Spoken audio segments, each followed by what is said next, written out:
So I want to talk about something that you already have experience with, and that's measuring angles, assigning a value to angles. And mostly what we've done up till now is use degrees.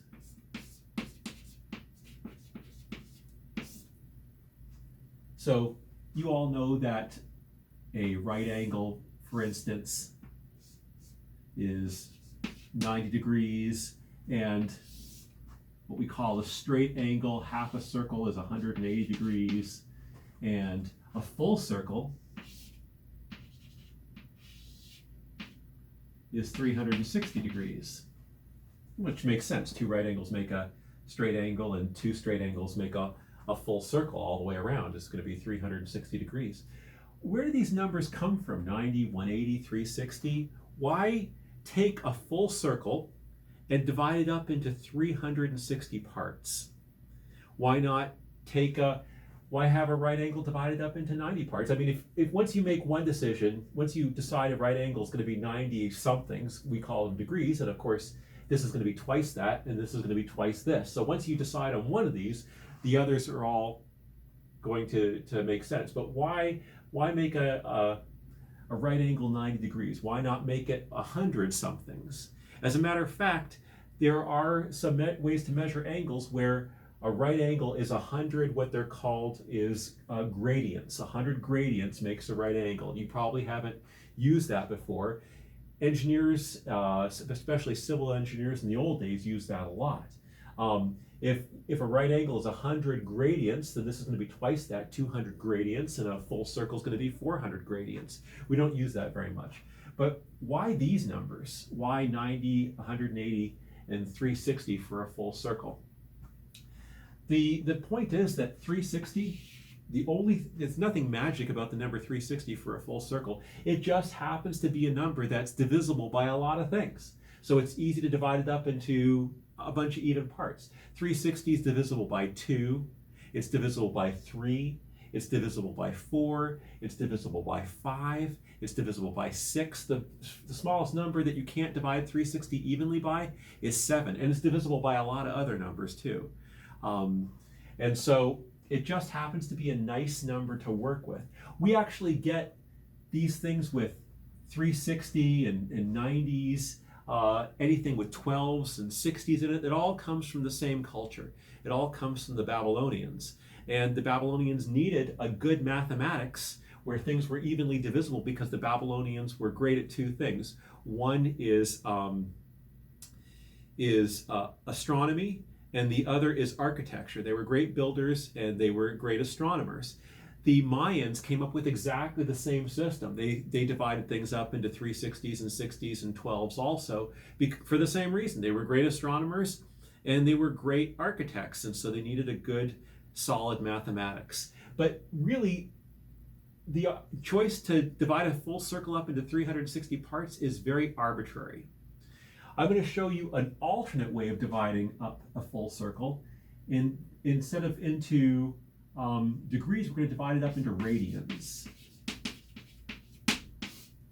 So 360 degrees all the way around the circle is equal to 2 pi radians. So instead of 360 degrees, we can say a full circle is, so going all the way around, that's 2 pi radians. So remember, pi is an irrational number. That's about 3.14, approximately equal to 3.141592, blah, blah, blah, blah. And so 2 pi is a little bit bigger than 6.28 to whatever it is, or 6.283, I guess, if you round.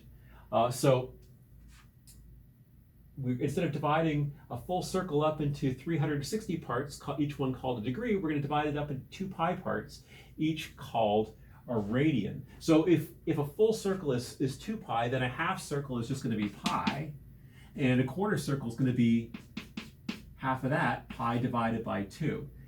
If I was looking at this for the very first time, I'd say to myself, well, wait a second, how could that possibly be better? After all, at least 360 is a whole number. It's a nice whole number. It's evenly divisible by a lot of things. 2 pi, that's not even a rational number. It's an irrational number. How could this possibly be better?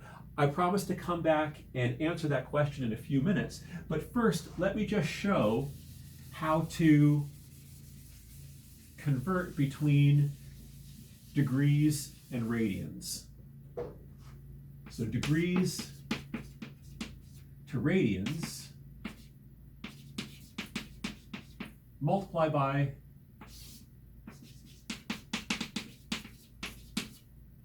pi divided by 180 degrees. So for instance, convert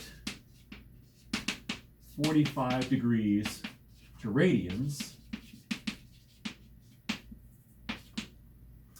So we take 45 degrees and multiply by pi divided by 180, just shuffling things around a little bit. We end up with 45 over 180 times pi. 45 divided by 180 is a quarter, so we can write this as 1/4 of pi, or pi divided by 4 if you like. So it's very easy to go from degrees to radians. You just multiply by pi divided by 180 degrees. Now notice, when we use degrees, there's like a little symbol, this little circle. But when you use radians, you don't need anything. You just write pi over 4 or whatever it turns out to be. To go from radians to degrees, this is not going to come as a big surprise in light of what we just did. You multiply by this whole thing upside down, 180 degrees over pi. So for instance, convert pi over 3 to degrees. You take pi over 3 and you multiply by 180 degrees over pi. The pi's cancel.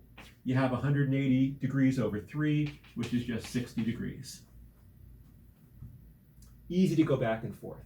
So again, if you divide a circle into radians, it doesn't divide up evenly. So 1 radian is going to be like that, and you'll get 2, 3, 4, 5, 6, and there'll be a little bit left over, about 0.28 of a radian left over. How could this possibly be better? How could this be more natural?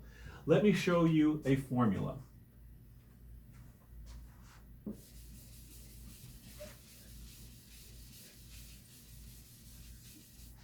Let's say I have a circle.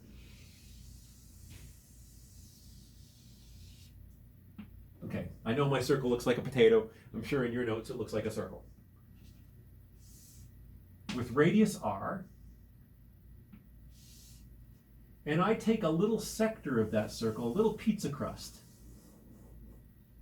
This angle, theta, we often use the Greek letter theta to refer to an angle. That angle is theta, and I want to know, I know the radius and I know theta. What I want to know is the length of this pizza crust.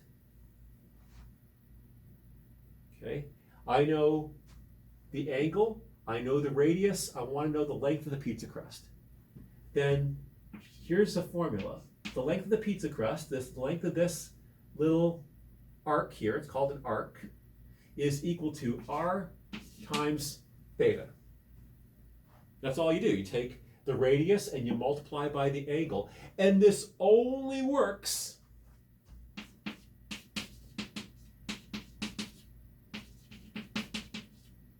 if theta is in radians. That nice formula only works if theta is in radians. If theta is in degrees,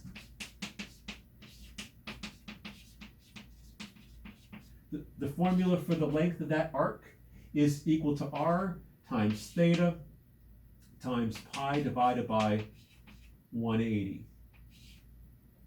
Who wants to deal with that? So that's not natural. That looks natural. So for instance,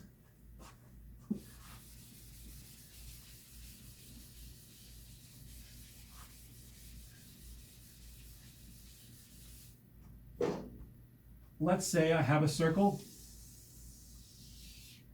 with radius 2, and I take an angle of 1 radian, and I want to know, let's say this is 2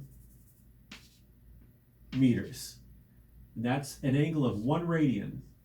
You can work out what that is in terms of degrees if you want. It's 180 divided by pi degrees. And I want the length of this arc. So S is equal to 1 times 2 meters, which is just 2 meters. Done. All you ever have to do is take this angle, multiply by the radius, and you get the length of that sector. And that only works if the angle is measured in radians. Next semester, for those of you going on to calculus, you are going to learn a lot of formulas that involve what are called derivative and sines and cosines. All of that stuff only works if theta is measured in radians.